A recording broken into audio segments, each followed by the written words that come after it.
Hello बच्चों, कैसे हैं आप? ठीक हैं? एंजॉय कर रहे हैं? पढ़ रहे हैं और खेल रहे हैं? देखिए बच्चे, आजकल ऑनलाइन क्लासेस चलती हैं। ऑनलाइन क्लासेस चलते हुए आपकी एक मजबूरी होती है कि आपको कंप्यूटर स्क्रीन के सामने बैठना पड़ता है या मोबाइल के सामने बैठना पड़ता है।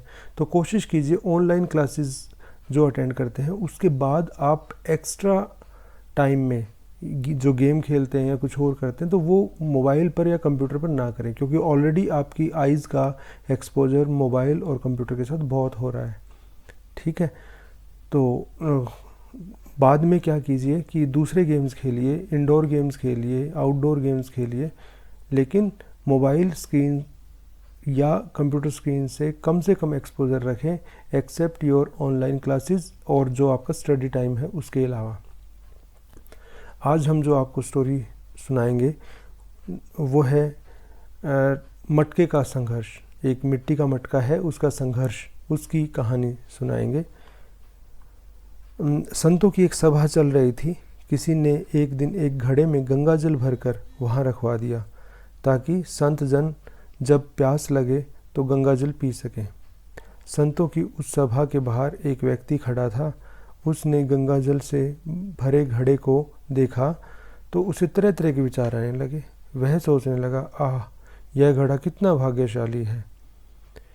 एक तो इसमें कोई तालाब या पोखर का गंगा जल भरता, लेकिन अब इसमें क्या भरा गया है? अब इसमें गंगा जल भरा गया है। मीन्स उसने ये सोचा कि या तो इसमें किसी तालाब या पोखर का जल भरा जाता, लेकिन अब इसकी किस्मत कितनी अच्छी है कि इसमें गंगा जल भरा गया है। और दूसरा यह है कि अब ये संतों के काम आएगा, संतों का स्पर्श मिलेगा, उनकी सेवा का अवसर मिलेगा। ऐसी किस्मत किसी किसी की हो सकती है।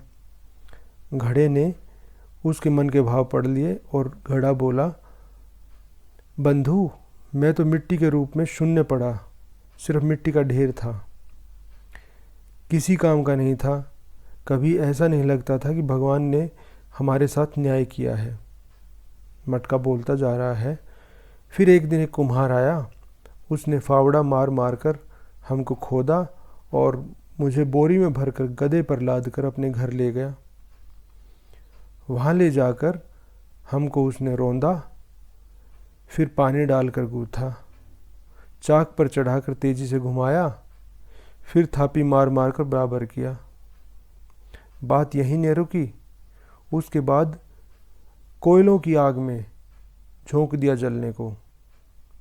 इतनी कस सहकर बाहर निकला तो गधे पर लाद कर उसने मुझे बाजार में बेचने के लिए ले गया।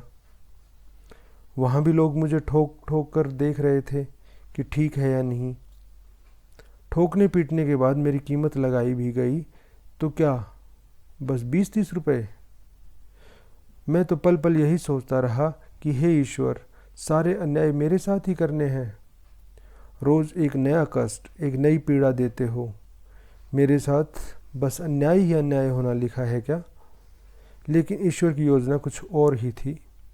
किसी सज्जन ने मुझे खरीद लिया और जब मुझ में गंगा जल भरकर संतों की सभा में भेज दिया, तब मुझे एहसास हुआ कि कुम्हार का वह फावड़ा चलाना भी उसकी ही कृपा थी। उसकी मीन्स परमात्मा की। उसका मुझे वह गूंथना भी भगवान की कृपा थी। मुझे आग में जलाना भी भगवान की कृपा थी। और बाजार में लोगों द्वारा ठोके जाना भी परमात्मा का ही आशीर्वाद था। अब मालूम पड़ा मुझ पर सब उस परमात्मा की कृपा ही कृपा थी। दरअसल इस कहानी से हमें क्या शिक्षा मिलती है कि दरअसल बुरी परिस्थितियां हमें अपनी इतनी विचलित कर देती हैं कि हम उस परमात्मा के अस्तित्व पर भी प्रश्न उठाने लगते हैं और खुद को कोसते हैं। क्यों हम सब में शक्ति नहीं होती उसकी लीला को समझने की? कई बार हमारे साथ भी ऐसा ही होता है। हम खुद को कोसने के साथ परमात्मा पर उंगली उठाकर कहते हैं कि उसने मेरे साथ ऐसा क्यों किया? क्या मैं इतना बुरा हूँ? और परमात्मा ने सारे दुख तकलीफ़ें मुझे ही क्यों दिए हैं? लेकिन बच्चों सच में तो यह है कि मालिक उन तमाम पत्थरों की भीड़ में से तराशने के लिए एक ऐसे पत्थर को चुनता है जो उसको नायाब लगता है। वो पत्थर हो सकता है आप हों। अब तराशने में थोड़ी बहुत तकलीफ़ तो आपको झेलनी पड़ेगी, लेकिन तराशने के बाद जब आप एक कीमती पत्थर बनकर बाहर निकलोगे, तब वो जो आनंद होगा उसकी अनुभूति भी तो आप ही प्राप्त करोगे। बच्चों, कहानी कैसी लगी मुझे ज़रूर बताना। ज़िंदगी में उतार चढ़ाव आते रहते हैं, दुख तकलीफ़ आती रहती है, लेकिन कभी ये मत सोचना कि ये दुख तकलीफ़ मुझे ही क्यों। भगवान ने आपको उस चीज़ के लिए चुना है, ये समझ कर चुना है कि आपके अंदर वो कैलिबर है, आपके अंदर वो क्वालिटी है कि आपको इस कसौटी पर परखा जा सकता है। और उस कसौटी पर परखने के बाद जब आप उससे निकल कर बाहर आएंगे तो आपकी पर्सनैलिटी बिल्कुल डिफरेंट होगी, आप एक अलग पर्सनैलिटी के रूप में बाहर आएंगे। आज के लिए बस इतना ही। बहुत बहुत धन्यवाद।